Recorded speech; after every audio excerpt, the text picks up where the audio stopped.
নমস্কাৰ বন্ধুসকল, কেনে আছে আপোনালোক? আশা কৰিছোঁ আপোনালোকৰ সকলোৰে ভাল, মোৰো ভালেই।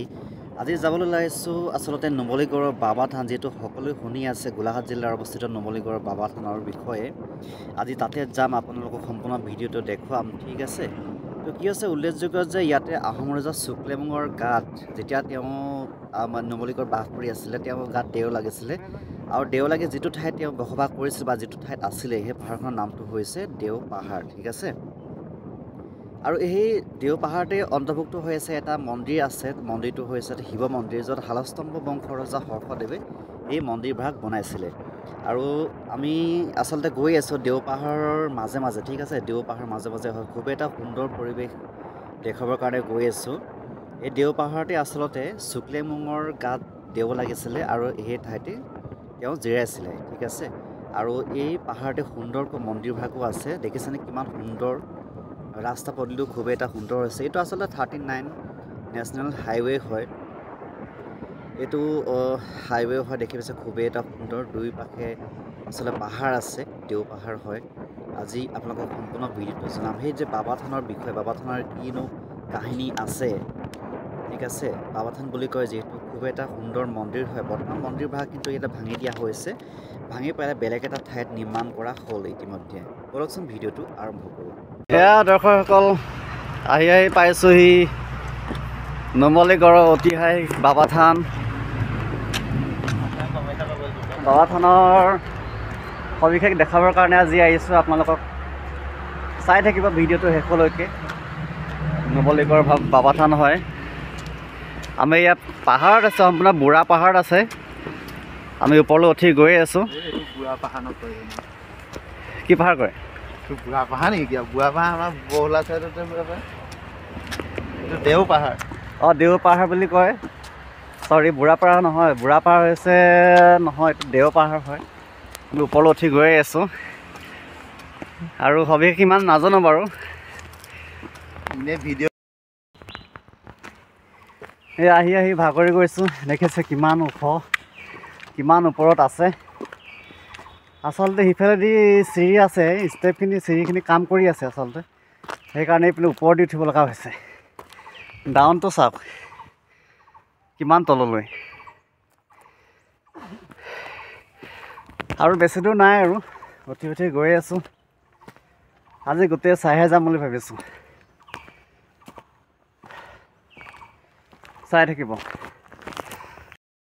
সম্পূৰ্ণ ভাগৰি গৈছে, কথা কোৱাৰ মাত নাইকিয়া হৈ গৈছে দেই মাইতী ভাগৰ।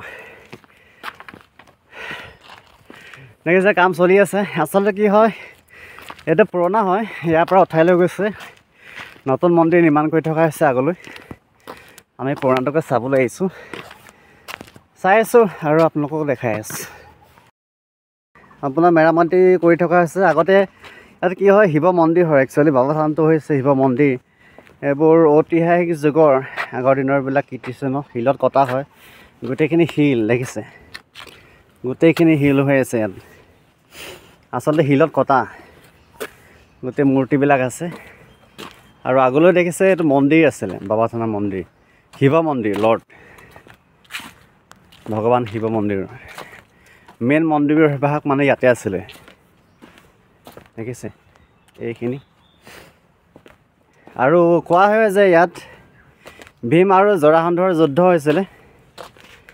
ভীম আৰু জৰাসন্ধৰ যুদ্ধ, জৰাসন্ধ সহজে কোনো হত্যা কৰিব নোৱাৰে, ঠিক আছে? তাতে ভীমে ইয়াতে দুফাল কৰি তেওঁ হত্যা কৰিছিলে। তাৰ ডেড বডি ইয়াতে পৰিছিলে তেখেতৰ। এইকেইটা দেখা পাইছে। মন্দিৰৰ ওপৰলৈ নুঠিব, ভেটিত বহি ফটো নামাৰিব।